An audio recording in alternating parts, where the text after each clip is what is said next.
Yan ba yung challenge mo? Ano pa ka-busy ka man? Wala pa! Grabe. Okay, pag hindi niya nakuha to, ako pag-kiss nyo. Ayusin mo! Puro kiss ka naman eh. 1, 2, 3. Ate! 1, 2, 3. Ang isa, bilis! Yung pala, lapit nyo kasi nag... Ano? Ikaw, halikan mo. Hindi ako! Ito ako, Lapit mo ba, maralay na ako sa sakoy. Pansinin niyo yung ano, yung nasa leeg ni Boy Tapang. May mga ano siya, kiss mark siya. Ang dami niyang kiss mark sa leeg. Wala pa! Ang bilis mo! Wala pa! Bilis mo. 1, 2, oo nga, 1, 2, wala mga. Ano mo? 1, 2, 3, go!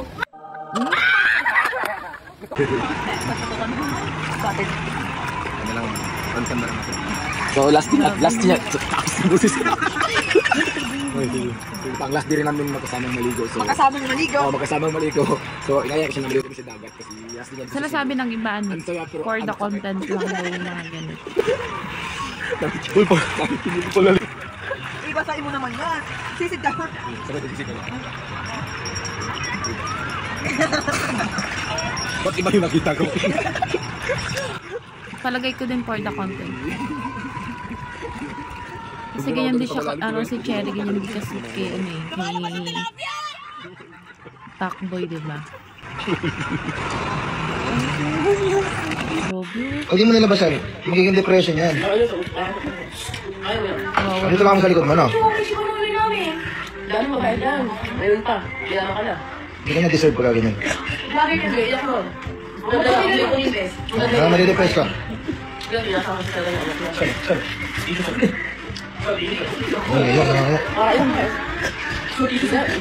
Kasi isang pampay kasi ang story niya ay nagkaroon sila ng, ano, ng breakup ng habang yung umiyak gani. Hindi mo siya deserve, ibig sabihin may mas deserve na darating sa'yo. So guys, yung kwento nito si Asian Pacboy eh, alam niya siya yung ama nung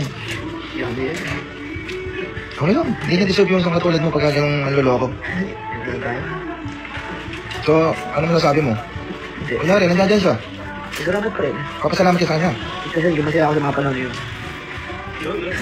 Dati kasi, ang magkarelasyon dito, si Pacboy tapos si Cherry White. Kung mapapansin nyo, yung mga video nila dati, sobrang sweet nila sa isa't isa. Sabi naman ng mga fans, yung mga ano, nagko-comment, for the content lang daw. Kumbaga is nagagamitan lang daw sila, ganyan.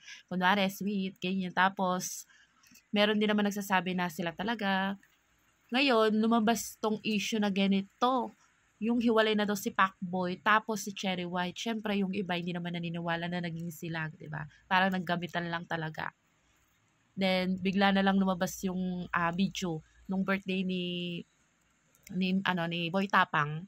Sa araw ng birthday niya nung gabi, merong vlogger din na nag-post ng video na masaya tong dalawa na, na sumasayaw, ganyan. Tapos meron pa yung nagkahalikan sila, ganyan, nagkikis sila.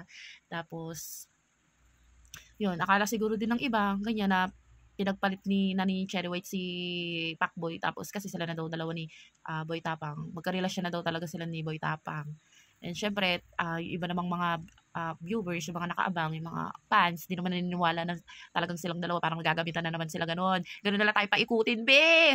Make the story short, tinanong ko si Cherry White kung may jowa ba siya. Anong sagot ni Cherry White? Wala akong jowa, matagal na akong walang jowa. So, siyempre ako yung taong hindi may pagkamerites, hindi na ako nagtanong about sa kanya. Kung about sa kanya kay Pacboy, ang sa akin lang is komportable na ako na wala siyang jowa. So, siyempre, ako din naman na wala akong jowa. Okay, ganito, make the story short. So, habang tumatagal yung pag-uusap namin, pakikilala sa isa't isa, habang lagi kami nag-video call, nagkaroon kami ng feelings, nagka-develop kami, hanggang umabot sa punto na pumunta siya ng Cebu, nagkaroon na ng something sa aming dalawa. So, wag yung sabihin na inaga ko si Cherry White kay Pacboy. So, imposible naman ang babae papatol sa isang lalaki na may karelasyon. Alam nyo yan, girls, na hindi nyo gawain yan na magpagrelasyon sa ibang lalaki na may relasyon kayo. So, hindi natin alam kung anong rason kung bakit wala na sila ng Pacboy. Ayaw ko mag-tell niyan kasi sila lang daw nakakaalam. So, ang sa akin lang, si Cherry, bago kami nagrelasyon, wala siyang jowa. So, wala siyang jowa. Hindi ko inagaw si Cherry. Hindi ko inagaw. Alam niya ni Cherry, hindi ko siya inagaw. At ito pa, hindi ako yung klaseng lalaki na basta-basta lang dyan. Kahit hindi ako pogi, may prinsipyo din ako. Ako yung lalaki na pag nilawayan na ng iba, ayaw ko na rin lawayan. Doon ako, hindi...